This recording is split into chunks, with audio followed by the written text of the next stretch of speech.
Graham, how's morale after Tuesday and good win, please?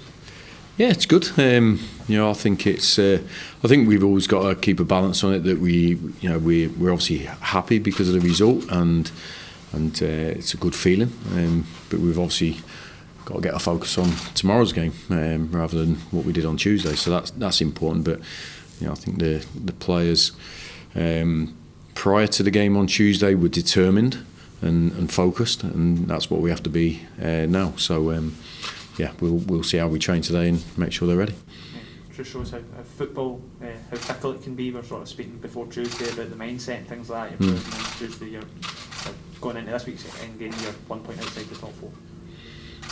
Yeah, look, like I said, I think you could see the approach from the players from the first whistle was in contrast to the one on Saturday. And as I said about prior to Tuesday, that the players I think are getting really clear lessons and examples of, if your mindset's right, then we can be a very good team, but if it's not, then we can be the opposite. So that's where I think our ability starts from, and our focus has to be spot on to be ready to play. Without that, then it doesn't matter what you do on the ball, off the ball, during the game. If you're not mentally right, then you're not going to do yourselves justice. But certainly, I could sense it in the changing room before the game, that there was a steeliness in the players' eyes and a focus. It wasn't lots of just noise. It was I think there was a real concentration there to learn from the game prior to Tuesday and put it right, and they certainly did that. It was a brilliant performance, and we need to be as good again, if not better, to get a result tomorrow. Tierney's obviously officially joined the club now. Happy to get him over. And does he get a break now? Because he's obviously just off the back of a pretty intense Irish and international season. Yeah. We're giving him a couple of days off, and then he'll be back in. So no, he's got a couple of weeks. We're going to get him in to obviously familiarise himself with the players on the pitch and how we want to do things. Then he'll have a few days off over Christmas. So obviously he's got a young family, and it's important. But when he comes back, prior to that, he'll be with us. So he needs a bit of a break because he's been full on for the last 18 months, 2 years. But he's 20 years old. He's a fit boy. He's desperate to be here and be in the team and help the team win games. So he needs a short break, and he'll be back with it, or he'll be with us. And we're really excited to see how he joins in and contributes to the team, because I think he's seen, he's watched our games. He's excited about what he can add to us, and vice versa. We're the same. So it'd be good to have him. But we've got to focus on the players we have in the building right now, and that's where my concentration is. Is he going to benefit from a short break? Because as you say, it's not just playing the football. He's got a young family, and I can assume it's going to be a pretty big move on a personal level for him. So. Yeah, I think the break will do him good on a personal level, more on the football level. I think he's 20 years old. He's a fit boy. I don't think he needs a break from football, to be honest. But he can't play for us until January. But I think with a young family and moving countries, I think that's more important, to have the break to put his affairs in order, get everything planned, so he's not doing it while he's over here, and they can get their heads around moving to a different country and settling in. So for me, the break is more for that side than the actual football side. If it was just on a football side, I'd get him over now and just crack on, because it's there's a lot to be said, or there's a lot said about rest periods and breaks, and I personally believe players can do more and play more. I think when you're a kid, you play football every single day of your life, and then you get told from 16 that you have to have rest periods and stuff like that. I'm not sure about that, to be honest. I think if you ask any player, they love to play football. So Ross is one of those guys. We can see that in the way he plays. You can see that in the way when we talk to him, that he loves playing football. So he'll get the opportunity real soon. Graham, looking at tomorrow's game, Hibs away, you expect your players to be as up for it as they were on Tuesday, especially considering that the team just below you in the league?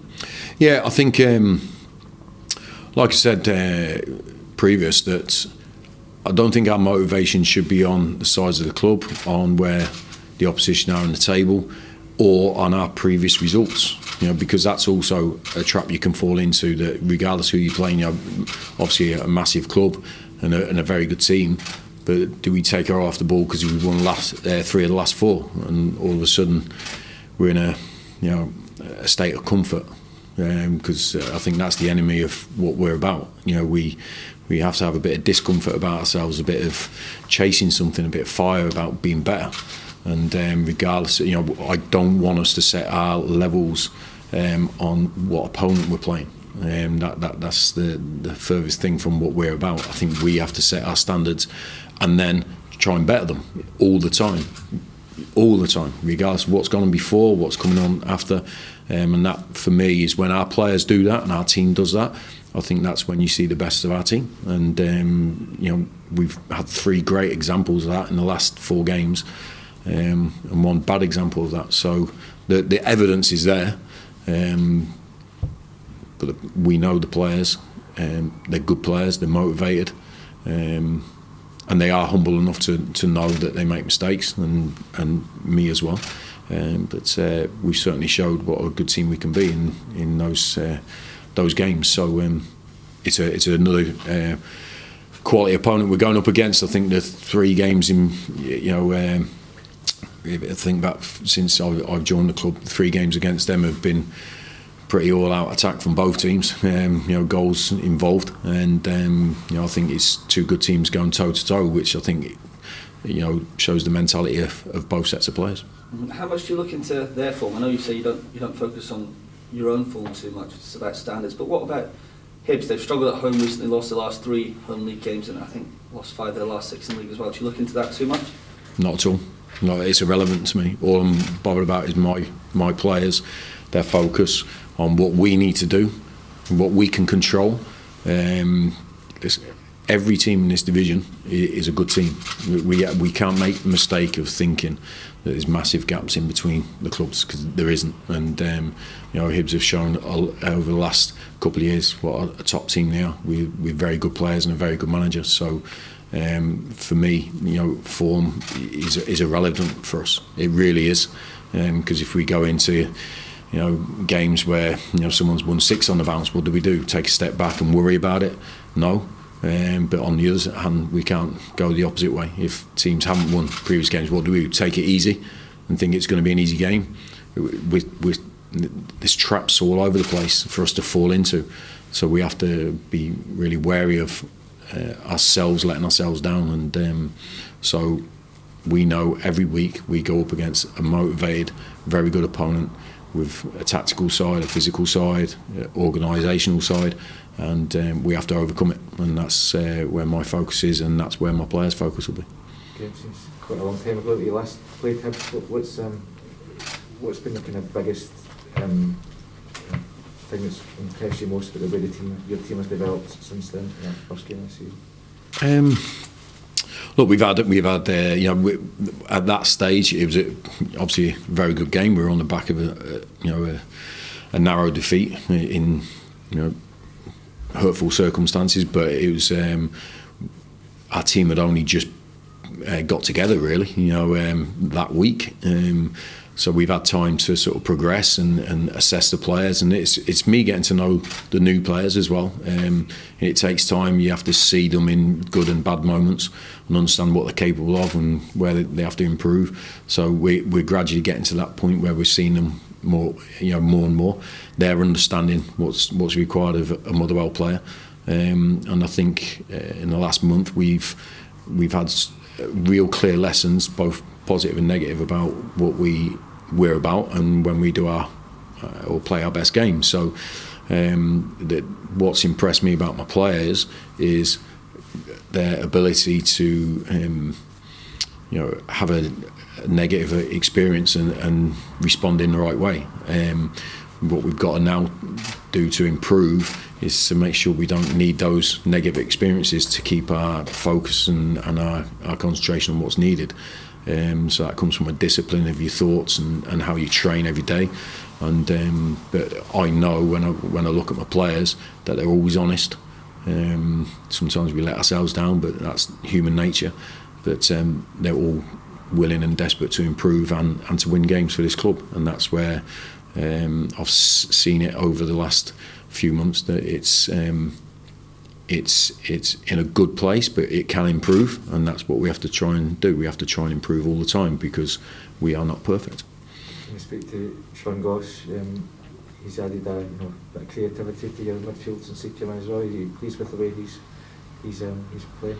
Yeah, definitely. I think he came in and he hadn't had a pre-season anywhere, and it was we trying to get him up to match speed as we're doing with a lot of the players. He's had a little niggle that kept him out of the Dundee game, but we know what he gives. He gives us a natural balance on that left-hand side with his, he's got a beautiful left foot, and but his work ethic off the ball is brilliant. He's very intelligent. When our tactical stuff that we need to cover, he gets it straight away, and he's a really popular lad with the other players, and he's still got a real sort of high potential in his future years because he's still a young player, I feel, and I think there's lots of improvement for him to make in a consistency level, but I think he's been a great addition to the club, and as have others.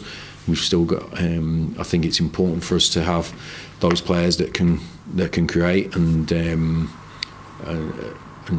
help us attack teams, but it's always on the back of what they give to the team, both in their work ethic and their effort. And Goss has shown that he can do both sides of the game. So I think there's a massive potential in Gossy to get even better.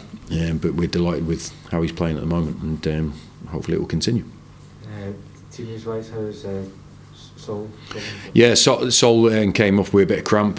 Fortunately, it wasn't anything major, so we're going to see how he is today in training, whether he can go again, because his form's been excellent as well. He's a good player for us, so we'll just assess him. But we don't like to take risks, or too much of a risk with players, because I feel we have the squad to have to change if needed.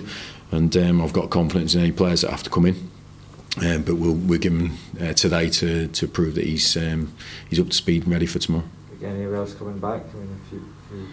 No, there's a couple of lads coming. They've come back into training. It's where but they've only trained a couple of days. So depending on how long they've been out, is whether we feel they can go into a game as hectic as it will be tomorrow. So we'll see how they are, and then we'll pick the players that we feel will go there with the best chance of getting a result.